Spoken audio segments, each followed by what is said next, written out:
What's going on, guys? Welcome back to another video. So today we're starting this vlog you see here in the toy hauler. Now a lot of you guys are asking me, Eddie, in DMs, Eddie, I just got a toy hauler or just got a travel trailer, motorhome or whatever, you purchase to go travel, go to the desert, campgrounds, whatever it is. So you guys have been asking me what are like the main things that you should do, or you should know. I mean, I'm not much of like a camper. Like we go to sometimes in the summer a couple times, parks in San Diego, but mainly I use this for the desert. So camping wise, I don't do a lot of this. Some of you guys don't want to start doing like full camping, which is great, and you want like tips, tricks. I mean, I could probably name you 10 important things. I would say probably the first thing is to know your toy hauler. So to understand it, and know it as in understand what all of like these buttons mean right here, your batteries, know when the water pump's on, off, little things like that. Just know the toy hauler or travel trailer or motorhome. Number two, I would say know the electrical system. So, if the lights don't work, know, for an example, in my attitude, to go to the panel that's right here, open this thing up and see, okay, if a fuse is out, their lights would light up. Here's all the breakers to know, okay, maybe you tripped a breaker or something. So find your panel, where the fuses are and the breaker panels are, because that's going to save you a lot of time and hassle. Another thing I would say, guys, is when, I don't know, you can call this number 3 or 2 or whatever I'm on, I don't know. But another thing is when you get a new toy hauler, what I notice always, especially with this one, is when you turn the heater on, guys, I would let these heaters run for a while, because what happens, I had one of you guys DM me and say, Eddie, I just bought an Attitude, brand new, and I turned the heater on, and it stunk and smoke, and like wood chips came out. That's normal. I didn't get any wood chips, but the smell and all that, it really stunk bad. So that's just normal with new toy haulers. I think new motorhomes in general also. So make sure when you kick that heater on that you let it run for a couple hours before you actually use it. Number 4, I would say, know how to manually put your slides in. So this is my first toy hauler with 2 slides. It's got the living room slide right here, and then it has the bedroom slide up front. Now, if this thing decides to not go back in, you better know how to put this back in manually. Sometimes if you look under, there's a tool you can manually put it in. There's a lot of overrides. It's all different, all varies and depends on your year, make, and model. But that's really, really important, guys, is to know how to put this thing in manually, because I couldn't tell you how many phone calls I've gotten from my friends saying, Eddie, my toy hauler slide's not going in. I can't help you. I don't know, I didn't have an Attitude. Now, if you tell me, oh, you got an Attitude and this thing, so, okay, I can probably help you out. But there's people with motorhomes, people with other trailers, Weekend Warriors. I'm not sure. My Weekend Warrior never had a slide on it, so I don't know. I never had that problem. This is the first toy hauler. I got 2 slides now, so that was the main thing. I'm like, all right, I got to figure out how to put these things manually in case something happens. Now, number 5, I would say this is more towards maybe like my desert people out there, is in a toy hauler. If you can, I would get some gas cans and fill this thing up. It depends how much you need. I don't usually take that much fuel in the desert, but I will get some gas cans, fill up probably 4 or 5 of them, and dump them in here so I don't have to drag and haul this big pig to a gas station. Because number 1, people think like you're just like a regular car and don't look for you or just treat you like a regular car. They don't understand how much space you need. And number 2, it's a pain in the butt going in and out of a gas station with, a big toy hauler or travel trailer. So if you can, I fill up at home, get a gas can, dump it in there. It's much easier. That's what I do. And number 6, guys, I would know, like this is kind of goes back to number 1, know the trailer. So know if you're a 50 amp, know if you're a 30 amp system, understand it, adapters, get some adapters. If you guys don't have surge protectors, maybe get a surge protector, So for an example, like what I have in the compartment here, where I got a couple surge protectors. Now you can just get a 50 amp and just use an adapter for it. So you see here's one of my surge protectors right here. This is nice because you can, number 1, monitor the toy hauler, and number 2, you can see the wattage, you can see pretty much what's going on with it, and it has a built-in surge protector, so that's good, depending on campgrounds, whatever campground you go to.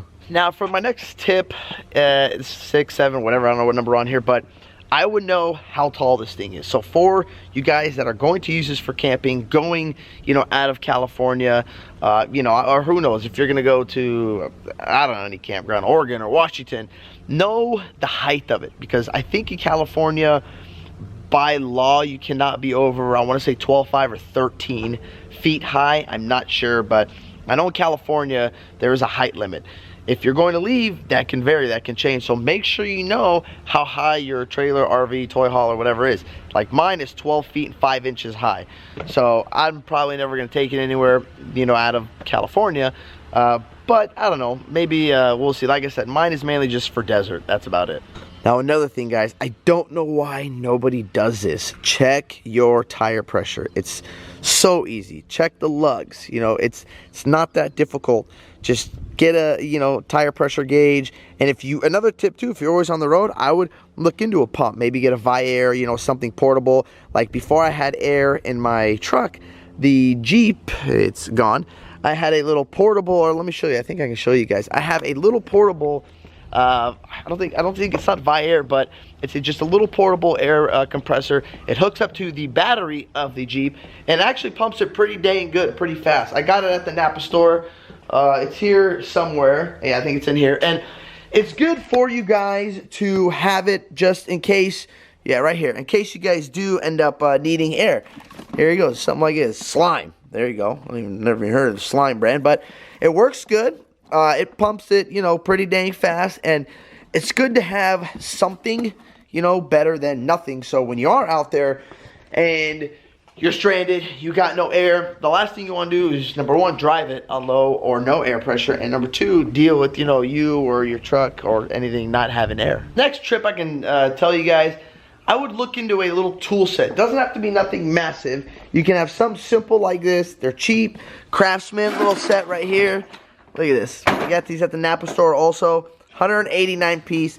The thing's got like everything in it that, and your basics, you know, the generals that can maybe, if you got a problem, get you, you know, back on the road. It's got wrenches, standard metric, sockets, deep, shallow. It's got Torx, security Torx. I mean, look at that. You got Allen's. It's got everything, guys. I mean, you got a 1/2 inch, 3/8, quarter drives, little wobblies in there, extensions. So this little kit too from Craftsman, I think was 70, 80 bucks. And it'll do good for you guys. You know, I mean, you will use it, and you do need to have some sort of, you know, tool assortment. Just something where you're not just going to be stuck and all you needed was, you know, a 10mm socket to fix this ground that was loose, you know, on your toy hauler. Little things like that can save you, make your life a lot easier, and you don't have to deal with the stress and the problems. And if you guys want, you can write all this stuff down so you don't forget. I have a little checklist that I go off of, but I would say the next thing is look over the entire trailer. So when your truck's hooked up, check the lights. If that little light's out, no big deal. I would say I'd be concerned with the brake lights, turn signals, stuff like that. Make sure all the brake lights work. You know, the lights up top, running lights. It's good to have all the lights working. Number one, you know, for your safety and other people's safety so they can see you. Number two, also, you want to make sure the truck and trailer are connected because, well, you want to use a trailer brake. So what I do is when I hook up, when we go to the desert or go anywhere, I hook up, I get ready to go, and then before I leave, I do a final walk around of the truck and of the trailer. So truck, I walk around it and then inspect everything on the trailer, make sure the steps in, make sure the handle's in. You know, some people lock the door, some people don't. I have seen these doors swing open, so I would lock your door because I've seen people on the road where either they didn't close it all the way or they swore they closed it all the way and it's still open. That's what's nice about having this little you know, safety lever, little chingus right here. So number one, if the door opens, it's not going to come, you know, swinging out and hitting a car, or you don't have to stop on the road because your door open. Now another thing I heard, guys, with slides is never to pull the slide out until you are level. So once your RV or travel trailer, toy hauler is level, then the slide is supposed to come out. Now, if I'm wrong, you can comment down below and say, Eddie, I've been doing it for years. Whether on level doesn't matter. But I've heard you do not want to put these slides out until you are level. Now go to tip number, however many numbers we are, and the most important one, fire extinguisher, guys. I couldn't tell you how many times I've seen people lose. I actually know 2 people that have lost. One lost their weekend warrior and one lost their motorhome. Number one lost the motorhome while he was sleeping. Didn't know. Number 2 is because, well, he kept throwing sand on it. The fridge, something happened, short out, caught fire, did not have an extinguisher with him. If he did, probably wouldn't have, you know, had the whole thing light fire. But it's just good to know. You know, you are in a toy hauler with a lot of electrical, a lot of wiring, powering going through them. So it is good to know. Bam, right there. Know and how to use your fire extinguisher. Now, another thing for my desert people, I couldn't tell you how many times, even Big Lou has done this. I don't know how many of you guys do this, is people, when you guys go to fill up water, again, it's for mainly desert people because we're dry camping out there. We got no water, you know, we don't have anything. It's just the trailer. When you fill up your water, go slow. Fill it slow. Because I couldn't tell you how many people fill it and they see it like come burping out. Number one, that could be just burping the air out. Number two, you're filling it so fast that it can't keep up. So it's puking water out. So you think it's full. So when we got to the desert and Big Lou went to check his water, actually Big Lou didn't, I did. I was playing with his displays and I hit his fresh water and I said, Louis, your water is like empty, man. You got nothing. He's like, no, BS, I just filled it. I said, no, you didn't. And sure enough, he checked it and the lines he had 1/3 fair. And he was like, there's no way, dude. I filled it. The water came puking out of it. Well, come to find out that he was just filling it way too fast. So that's how, like, when I fill it up, I turn the hose on very slow and I let it take its time, let all the air get and bleed the air out of it. So you don't get that spurt and think it's full when it's really not full. So I couldn't tell you how many times or how many people I know that I've done that, guys. So when you fill the water, fill it slow, take your time. If you know that, hey, that's, you know, something's weird, there's no way it should have taken more, I was half a tank or something, try it again. Don't just cap it and think you're good, because you won't be. Then you guys ask me, Eddie, why do you take a generator? Doesn't this thing have a generator? Yes, guys, it has a Cummins, the Onan 5500 in it, 50 amp. It's got 3 hours on it right now. And why I bring my little portable generator? Well, couple reasons. Number one, these Onans suck a lot of fuel, like a lot of fuel. And I like to have the generator running so I got power until I add an inverter here. It is nice because I got the solar, which charges the batteries. But number two, they put these things in the probably stupidest spots on all toy haulers. Weekend Warriors, this Attitude. That's the generator right there, literally.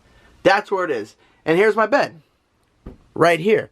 Why in the hell would you put a generator right where somebody's sleeping? If they need to run it all night, that is a nightmare. The insulation is not that good. So that's another reason. They just put these things in the stupidest places. This generator, just like an RV, I understand an RV is in the front, but you are sleeping in the back. With this thing, this should be somewhere in the back, not in the front. That's the main reason why I do not run that big generator, because it's so freaking loud. They use so much fuel, and they have one idle. So it's not like a diesel generator on a diesel motorhome where when the battery's full, you're not using nothing. It's just sitting there, just, you know, just quiet, nice, simple.